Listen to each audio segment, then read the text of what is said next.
తెలుగు సంస్కృతి సంప్రదాయాలు భావితరాలకు అందించాల్సిన బాధ్యత ప్రతి ఒక్కరిపై ఉందని మంత్రి సీతక్క అన్నారు. ములుగు జిల్లా కేంద్రంలో నిర్వహించిన ముగ్గుల పోటీలను మంత్రి ప్రారంభించారు.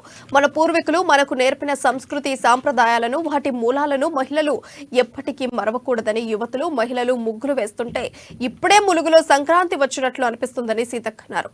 ఇక మహిళలు అన్ని రంగాల్లో రాణించాలని ఈ సందర్భంగా సూచించారు.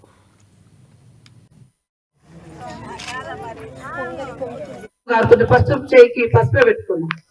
ఎందుకంటే దాంట్లో అంత పవర్ఫుల్ ఉంటది.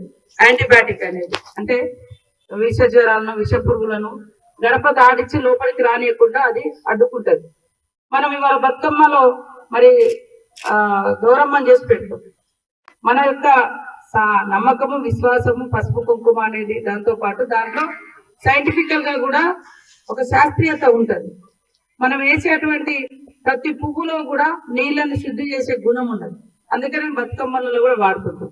కాబట్టి మన పూర్వీకులు మనకి ఇచ్చినటువంటి కడపలు కడుక్కోవడము, పసుపుతో మరి కడపలను పూజించడము, శుభ్రం చేసుకోవడము, పసుపు బొట్టు పెట్టడం, కుంకుమ బొట్టు పెట్టడము, ముగ్గులేయడం, ఇవన్నీ కూడా అందానికే కాకుండా ఆహ్లాదానికి ఆరోగ్యానికి ఆ ఒక్క ముగ్గును చూసుకోగానే మనకి సంతోషం అనిపిస్తుంది, ఇతరులను కూడా సంతోషింపజేస్తుంది.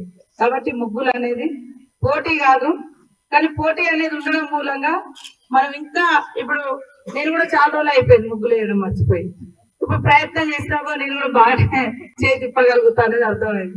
కాబట్టి మా అక్కలు చెల్లెలు అందరూ కూడా మనమందరం కూడా మనకు పూర్వీకులు ఏదైతే ఒక ఆచారంగా ఇచ్చినా దాంట్లో ఉన్నటువంటి అద్భుతాన్ని ఆరోగ్యాన్ని ఆదర్శాన్ని మాత్రం మర్చిపోకుండా మరి కంటిన్యూ చేద్దామని ప్రతి సంవత్సరం సంక్రాంతికి ఆంధ్రజ్యోతి వారు నిర్వహించేటువంటి ఇలాంటి పోటీలు ఇంకా ముందు కూడా జరగాలని మనస్ఫూర్తిగా కోరుకుంటూ ఆంధ్రజ్యోతి యాజమాన్యానికి